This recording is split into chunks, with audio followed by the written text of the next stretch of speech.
রহমানের দেশনেত্রী বেগম খালেদা জিয়ার সুযোগ্য উত্তরসূরি আগামী রাষ্ট্রনায়ক জনাব তারেক রহমানের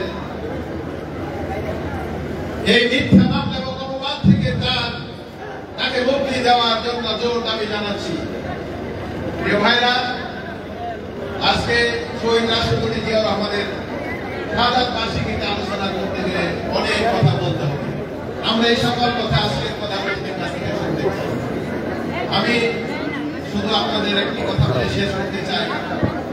আসুন, আমাদের নেত্রীকে মুক্ত করতে হলে, আমাদের নেতা জনাব তারেক রহমানকে মুক্ত করতে হলে, আমাদের সংগ্রামী মহাসচিব সহ বিএনপি সকল পর্যায়ের নেতা কর্মীদের বিরুদ্ধে যে সকল হাজার হাজার লক্ষ লক্ষ মিথ্যা মামলা দেওয়া হয়েছে, এই সকল থেকে মুক্তি পেতে হলে একমাত্র উপায় হচ্ছে আমাদের সকলকে ঐক্যবদ্ধভাবে রাজপথে নেমে এই স্বৈরাচার হাসিনা সরকারকে পতন ঘটাতে হবে এবং তার পতনের মাধ্যমে এদেশের গণতন্ত্রের পুনরুদ্ধার হবে।